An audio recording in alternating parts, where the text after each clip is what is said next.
What are the main controls that you have for your campaign? So what are the campaign settings that you need to use? Well, there are three main ones that we're going to talk about. The first is the geography. In other words, where physically do your ads show? I'm based right now in Melbourne in Australia. So if I was a local service, maybe a property conveyancer, I would probably want to only try and help people in the local area because it would just cost too much money to drive to Sydney and go look after clients in Sydney, for instance.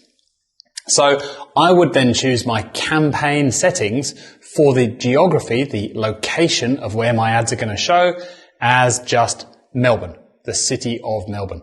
Now you might choose to extend out to your local state. You might even want to go a little bit smaller and choose just the zip code that you look after, or a collection of zip codes.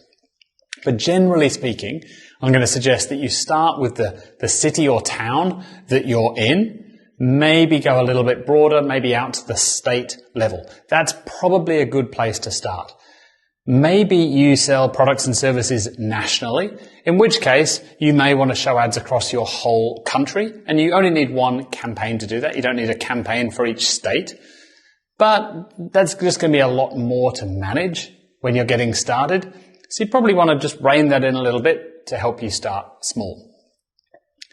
The next main setting then is going to be budget. Now we talked a little bit about this in the module on bidding. You get to control the daily budget. Unfortunately, this is Google, remember, they may choose to spend more than you have specified as your daily budget. So let's say you set a daily budget of $20. Google is going to spend roughly 30 times that amount over the course of a month. I say roughly because the technical geekery of Google means it's 30.4 because that's the average number of days in a month across the whole year. So they're actually going to spend 30.4, but let's just call it 30. They're going to spend around about 30 times your daily budget over the course of a month. So 30 lots of 20 is 600. And they promise they won't spend more than $600 in a month. But on any particular day, they may choose to spend more than the $20 that you've specified. So that campaign budget isn't set in stone, but it is a guide that over a period of time, like a month, Google will stick to. But just know that they can spend more. But that is your main control. That's how you stop getting your credit card melted. If you're going to set a campaign budget of $1,000 because you would love to be getting 70 new leads a day, then you may well melt a credit card, because remember, this is not going to be profitable the first few days or the first few weeks that you do this. You're going to be optimizing, you're going to be changing things, adding keywords, changing ad copy, changing bids. So again, start with a budget that you can afford to lose. You can always increase it later. Now you're also going to choose the network that your ads show on. Now remember, we've said there's the search network and the display network, and we're just focused on search for now. Well, there's actually another setting here, and it's called the search partner network. So the search partner network are two things.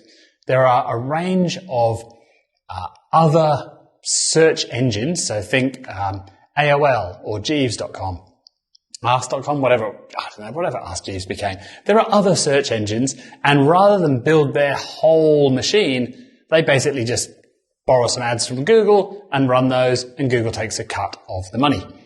So there are sites that look like search engines, and then there are sites that look like those display network sites that we talked about before. It might be Oprah.com and ESPN.com, but these are sites that have done a particular special deal with Google, and they're going to show your ads on their site, but as search ads, not as display ads. But the performance is much more like display ads. In other words, really, really low click-through rates and pretty low conversion rates.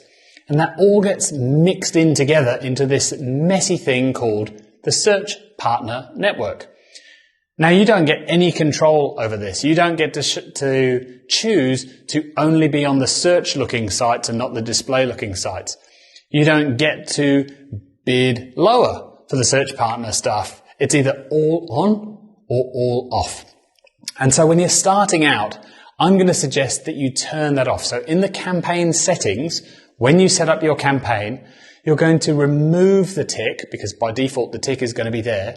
You're going to remove the tick that says show my ads on the search partner network. It's going to give you cleaner data. The data is going to be easier to understand. It's going to be easier to make this work and get it right. And it's going to save you a bit of money. The search network is actually pretty good once you know what you're doing. But when you're starting out, I'm going to suggest you don't run ads there. It's just going to make life easier.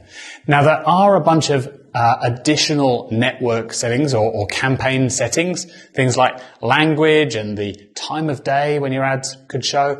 But honestly, you don't need to change any of that for your first campaign. Keep all of that. We'll worry about that later on.